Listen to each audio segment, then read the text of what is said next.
আমরা কোন বাড়ি যাই আমরা বাড়ি যাই না দাদা ওটা দিলাম ওদিক থেকে লিখতে হবে এই দিক থেকে কোন দেবে বেরিয়ে যাবনি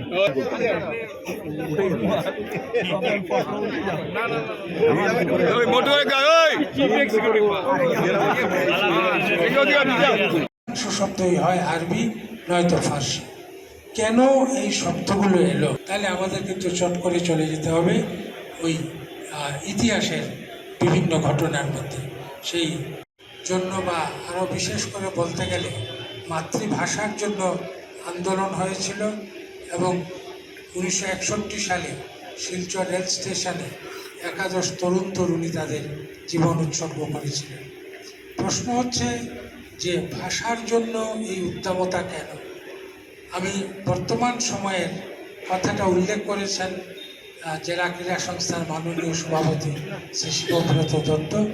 আমি সেই কথায় একটু পরে যাচ্ছি, কিন্তু তার আগে বলছি যে এই ধরনের স্মারক নির্মাণের প্রয়োজনীয়তাটা কোথায়। আমরা প্রত্যেকেই জানি যে স্মারক শব্দের অর্থ হচ্ছে যা আমাদের অতীতকে স্মরণ করিয়ে দেয় বা বিশেষ ঘটনাকে স্মরণ করিয়ে দেয়। আমরা প্রত্যেকেই জানি যে 1757 সিপাহী বিদ্রোহের প্রভাব বরাক উপত্যকাতেও পড়েছিল, কিন্তু এই প্রজন্মের কোনো ছেলে বা মেয়ে যদি বই ছাড়া অন্য কোথাও বা অন্য কোনো নিদর্শনের আছে কিনা জানতে চায়, আমাকে তাকে নিয়ে যেতে হবে মালেগড়, যেখানে 1757 শহীদদের স্মারক আছে।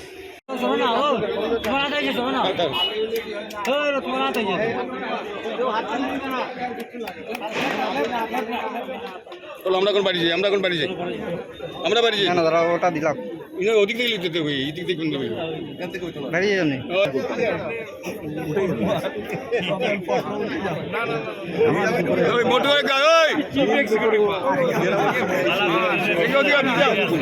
শব্দই হয় আরবি নয়তো ফার্সি। কেন এই শব্দগুলো এলো? তাহলে আমাদের কিন্তু চট করে চলে যেতে হবে ওই ইতিহাসের বিভিন্ন ঘটনার মধ্যে। সেই জন্য বা আরও বিশেষ করে বলতে গেলে মাতৃভাষার জন্য আন্দোলন হয়েছিল এবং 1961 সালে শিলচর রেল স্টেশনে 11 তরুণ তরুণী তাদের জীবন উৎসর্গ করেছিলেন। প্রশ্ন হচ্ছে যে ভাষার জন্য এই উদ্দামতা কেন? আমি বর্তমান সময়ের কথাটা উল্লেখ করেছেন জেলা ক্রীড়া সংস্থার মাননীয় সভাপতি শ্রী শিবব্রত দত্ত। আমি সেই কথায় একটু পরে যাচ্ছি, কিন্তু তার আগে বলছি যে এই ধরনের স্মারক নির্মাণের প্রয়োজনীয়তাটা কোথায়। আমরা প্রত্যেকেই জানি যে স্মারক শব্দের অর্থ হচ্ছে যা আমাদের অতীতকে স্মরণ করিয়ে দেয় বা বিশেষ ঘটনাকে স্মরণ করিয়ে দেয়। আমরা প্রত্যেকেই জানি যে 1757 সিপাহী বিদ্রোহের প্রভাব বরাক উপত্যকাতেও পড়েছিল, কিন্তু এই প্রজন্মের কোনো ছেলে বা মেয়ে যদি বই ছাড়া অন্য কোথাও বা অন্য কোনো নিদর্শনের আছে কিনা জানতে চায়, আমাকে তাকে নিয়ে যেতে হবে মালেগড়, যেখানে 1757 শহীদদের স্মারক আছে।